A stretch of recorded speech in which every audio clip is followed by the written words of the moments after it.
นับถอยหลัง3 วันพายุจะมาเตรียมรับมือพายุฤดูร้อนพายุฝนฟ้าคะนองลมกระโชกแรงลูกเห็บตกฟ้าร้องฟ้าผ่าบางพื้นที่พยากรณ์อากาศกลับมาพบกันอีกครั้งกับช่องวาตภัยอุทกภัยพยากรณ์อากาศในช่วงเย็นวันพฤหัสบดีที่9 มีนาคมซึ่งในคืนนี้แอดมินจะมาพยากรณ์อากาศประกาศแจ้งเตือนจากกรมอุตุนิยมวิทยาที่ได้ออกมาแจ้งเตือนพายุฤดูร้อนรวมถึงพื้นที่ที่จะมีพายุฝนฟ้าคะนองพายุลมกระโชกแรงพายุลูกเห็บและอากาศหนาวเย็นลงหลังจากในด้านของมวลอากาศเย็นกำลังปานกลางแผ่ลงมาปกคลุมพื้นที่ไหนที่จะได้รับผลกระทบกันบ้างเดี๋ยวเราจะมารับฟังข้อมูลข่าวของช่องกันนะครับล่าสุดทางด้านของกรมอุตุนิยมวิทยาได้ออกมาประกาศแจ้งเตือนล่าสุดเป็นฉบับที่1พายุฤดูร้อนประเทศไทยทางตอนบนจะกระทบในอีก3 วันนี้นะครับ 12-14 มีนาคมจะกระทบจากมวลอากาศเย็นนะครับที่เป็นปัจจัยที่จะแผ่ลงมาปกคลุมบริเวณพื้นที่ประเทศไทยทางตอนบนรวมถึงทะเลจีนใต้มวลอากาศเย็นมีกำลังปานกลางที่แผ่ลงมาปกคลุมและมีคลื่นกระแสลมฝ่ายตะวันตกที่จะเคลื่อนเข้าปกคลุมภาคเหนือดังนั้นภาคเหนืออีสานกลางตะวันออกกรุงเทพมหานครปริมณฑลจะมีพายุฤดูร้อนเกิดขึ้นลักษณะของพายุฝนฟ้าคะนองพายุลมกระโชกแรงและพายุลูกเห็บรวมถึงฟ้าร้องฟ้าผ่านะครับดังนั้นในช่วงนี้ขอให้เตรียมการนะครับเหลืออีก3 วันขอให้ประชาชนเตรียมตัวระวังภัยที่จะเกิดขึ้นนะครับขอให้หลีกเลี่ยงการอยู่ในพื้นที่โล่งแจ้งใต้ต้นไม้ใหญ่ใกล้กับสิ่งปลูกสร้างและป้ายโฆษณาที่ไม่แข็งแรงเกษตรกรนะครับขอให้เตรียมการหาไม้ค้ำยันในด้านของพืชผลทางการเกษตรหาเชือกมัดไว้นะครับในด้านของพืชเศรษฐกิจที่อาจจะได้รับผลกระทบจากพายุฤดูร้อนในครั้งนี้นะครับรวมถึงติดตามประกาศจากกรมอุตุนิยมวิทยาอย่างใกล้ชิดซึ่งกรมอุตุนิยมวิทยาจะออกประกาศฉบับต่อไปเป็นฉบับที่2ในวันพรุ่งนี้10 มีนาคม 2566 เวลา 5 นาฬิกานะครับซึ่งในช่วงนี้นะครับ9 มีนาคมจนถึง12 มีนาคมในช่วงเช้าในด้านของมวลอากาศเย็นในช่วงนี้อ่อนกำลังลงเล็กน้อยนะครับจากกำลังปานกลางเป็นกำลังอ่อนแต่ยังคงมีอากาศเย็นเข้ามาบริเวณพื้นที่ภาคเหนืออีสานและบางพื้นที่ของภาคกลางกรุงเทพมหานครและตะวันออกในช่วงเช้ายังคงมีอากาศเย็นเข้ามาบางพื้นที่นะครับส่วนในตอนกลางวันก็จะมีอากาศร้อนเข้ามาดังนั้นในช่วงนี้บริเวณที่มีอากาศร้อนเดิมอากาศร้อนสะสมต้องระวังในด้านของพายุฤดูร้อนที่จะเข้ามานะครับ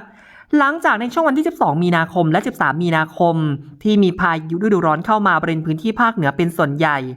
ดังนั้นนะครับในทุกภาคก็จะเริ่มมีลมกระโชกแรงเข้ามาในช่วงคืนของวันที่12 มีนาคมเป็นต้นไปนะครับจนถึง13 มีนาคม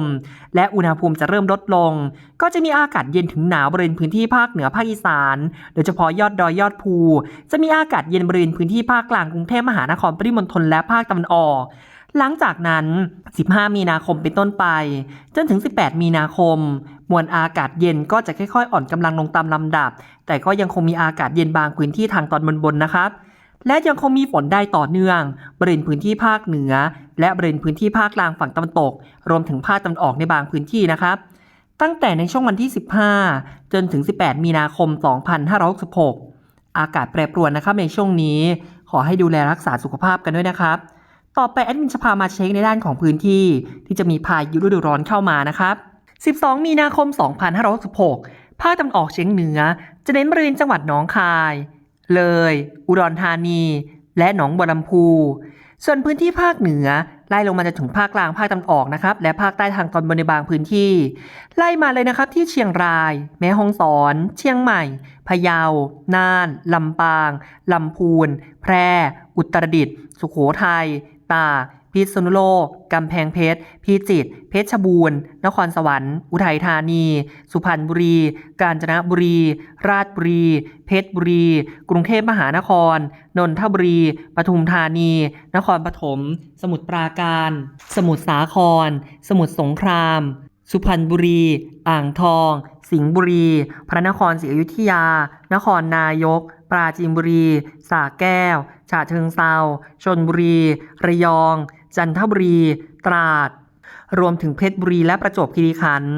13 มีนาคม 2566 จะเน้นบริเวณจังหวัดเชียงรายพะเยาน่านแพร่ลำปาง อุตรดิตถ์สุโขทัยลำพูนเชียงใหม่แม่ฮ่องสอนตากพิษณุโลกกำแพงเพชรและพิจิตรรวมถึงราชบุรีเพชรบุรีประจวบคีรีขันธ์ชุมพรชลบุรีระยองจันทบุรีและตราดนะครับส่วน 14 มีนาคม 2566 เน้นแม่ฮ่องสอนเชียงใหม่เชียงรายพะเยาลำพูนลำปางน่านแพร่อุตรดิตถ์และตากนะครับขอให้เตรียมตัวรับมือในด้านของฝนที่จะเข้ามานะครับต่อไปจะเป็นพยากรณ์อากาศประจำวันนะครับคืนของวันที่ 9 ต่อเช้าวันที่ 10 มีนาคม 2566 บริเวณพื้นที่ภาคเหนือจะมีอากาศเย็นและมีหมอกในตอนเช้ารวมถึงมีอากาศร้อนในตอนกลางวันรวมถึงมีฟ้าหลัวอุณหภูมิต่ำสุด 18-22 องศาและสูงสุด 35-38 องศาจากลมตะวันออกเฉียงใต้ความเร็ว 5-15 กิโลเมตรต่อชั่วโมงภาคตะวันออกเฉียงเหนือจะมีอากาศเย็นและมีหมอกบางในตอนเช้ามีอากาศร้อนและมีฟ้าหลัวในตอนกลางวันอุณหภูมิต่ำสุด 17-22 องศาและสูงสุด 34-36 องศาจากลมตะวันออกความเร็ว 10-20 กิโลเมตรต่อชั่วโมงภาคกลางจะมีหมอกบางในตอนเช้า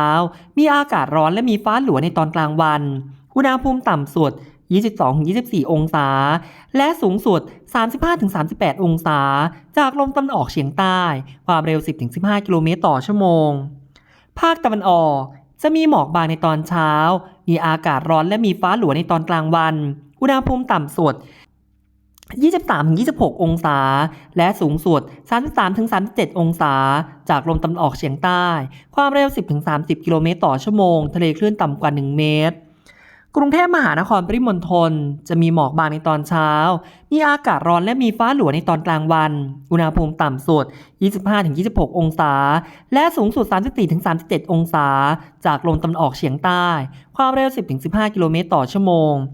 พยากรณ์ฝนพื้นที่ภาคใต้ภาคใต้ฝั่งตะวันออกจะมีฝนเข้ามา 10% ของพื้นที่ส่วนมากในนครศรีธรรมราชสงขลาและนราธิวาสอุณหภูมิต่ำสุด 23-25 องศาและสูงสุด 31-34 องศาสุราษฎร์ธานีขึ้นมาลมตะวันออกความเร็ว 15-30 กิโลเมตรต่อชั่วโมงทะเลคลื่นสูงประมาณ 1 เมตรนครศรีธรรมราชลงไปลมตะวันออกความเร็ว 15-35 กิโลเมตรต่อชั่วโมงทะเลคลื่นสูง 1-2 เมตรบริเวณที่มีฝนคลื่นสูงมากกว่า 2 เมตรภาคใต้ฝั่งตะวันตกจะมีฝนเล็กน้อยบางพื้นที่อุณหภูมิต่ำสุด 23-26 องศาและสูงสุด 33-36 องศา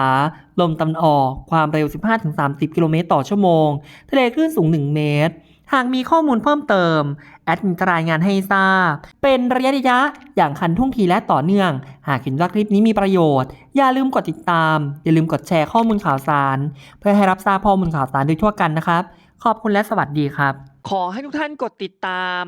และอย่าลืมกดสั่นกระดิ่งเลือกทั้งหมดกดไลค์กด Subscribe กดแชร์ให้ด้วยนะครับเพื่อเป็นกำลังใจในการทำคลิปต่อไปขอบคุณครับ